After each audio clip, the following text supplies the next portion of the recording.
Friends, welcome back to Karthigai TV. Good morning. இன்னைக்கு நம்ம காலைல மார்னிங் பிரேக்ஃபாஸ்ட் என்னன்னு பார்க்கலாம். இன்னைக்கு நம்ம வீட்டில் பன்னீர் கிரேவி பண்ண போகிறேன் பூரிக்கு. வாங்க எப்படின்னு பார்க்கலாம். தேவையான பொருட்கள் ஃபஸ்ட்டு பார்த்துடலாம். பன்னீர் எடுத்திருக்கேன், அப்புறம் இஞ்சி பூண்டு பேஸ்ட், வெங்காயம் விழுது எடுத்திருக்கேன், அப்புறம் தக்காளி விழுது எடுத்திருக்கேன், தேங்காய் அரைச்சி வச்சுருக்கேன், பட்டாணி எடுத்திருக்கேன்.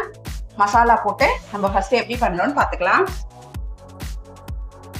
பாருங்கள் ஃப்ரெண்ட்ஸ், நம்ம தோசை தவாவில் எண்ணெய் விட்டு நல்லா ஹீட் ஆகட்டும்ன்ட்டு இந்த பன்னீரெல்லாம் எடுத்து வச்சுட்டு நாலாப்புறமும் நல்லா அது ஃப்ரை ஆகணும்.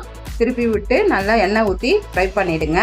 ஃப்ரை பண்ணிவிட்டு ஒரு பிளேட்டில் அதை எடுத்து வச்சுக்கணும். இது பாருங்க, நல்லா திருப்பி விடணும். நான் பண்ணுற மாதிரியே திருப்பி விட்டால் நல்லா ஃப்ரை ஆகிடும். அப்புறம் நம்ம அதை ஒரு பிளேட்டுக்கு மாற்றிக்கலாம். மாற்றிட்டு இப்போ நம்ம வானொலி வச்சுட்டு அதில் தேவையான அளவு எண்ணெய் விட்டுடணும். எண்ணெய் விட்டுட்டு மசாலாலாம் போட்டுட்டு அதுலேயே நம்ம அரைச்சி வச்சுருக்கிற வெங்காயம் விழுது இருக்கு இல்லைங்களா, அதை நம்ம போட்டுடணும். அது நல்லா பச்சை வாசனை போகிற அளவுக்கு நல்லா வதக்கி எடுத்துடணும். வதக்கி எடுத்துட்ட உடனே இஞ்சி பூண்டு பேஸ்ட் அரைச்சி வச்சுருக்கோம், அது 2 ஸ்பூன் போட்டு நல்லா அதையும் போட்டு நல்லா வதக்கணும். அப்போ தான் அது பச்சை வாசனை போகும். நல்லா வதங்கணும். வதங்கின உடனே நம்ம தக்காளி விழுதாக அரைச்சி வச்சுருக்கோம், அதையும் அது கூட சேர்த்துக்கணும். இதுக்கு 2 தக்காளி போட்டிருக்கேன், ஒரு வெங்காயம் 2 தக்காளி போட்டிருக்கேன்.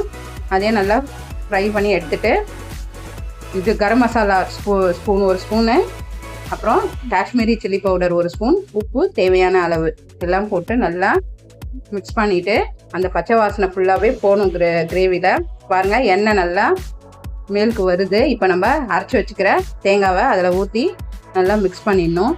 மிக்ஸ் பண்ணிவிட்டு தேவையான அளவு தண்ணி வேணுனாலும் ஊற்றிக்கலாம் தேங்காய் அரைச்சதோட.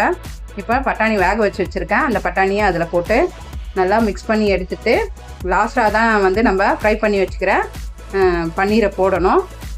பாருங்கள் ஃப்ரெண்ட்ஸ், நல்லா கொதித்து வந்தவொடனே அந்த நம்ம ஃப்ரை பண்ணி வச்சுருக்க பன்னீரை போட்டு நல்லா ஒரு கொதி வந்தவொடனே கொத்தமல்லி போட்டு இறக்கிட்டா எம்மியான வாசனையான சூப்பராக இருக்கும் பன்னீர் கிரேவி. பாருங்கள் ஃப்ரெண்ட்ஸ், கொத்தமல்லி போட்டுடலாம்.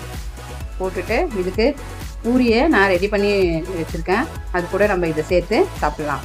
பாருங்கள் ஃப்ரெண்ட்ஸ், சூப்பராக இருக்குது பாருங்கள் பன்னீர் கிரேவி பூரியோட. மறக்காமல் லைக் பண்ணுங்கள், ஷேர் பண்ணுங்கள், கமெண்ட் பண்ணுங்கள், சப்ஸ்கிரைப் பண்ணுங்கள் ஃப்ரெண்ட்ஸ். நெக்ஸ்ட் வீடியோவில் பார்க்கலாம். Okay, thank you. வாழ்க.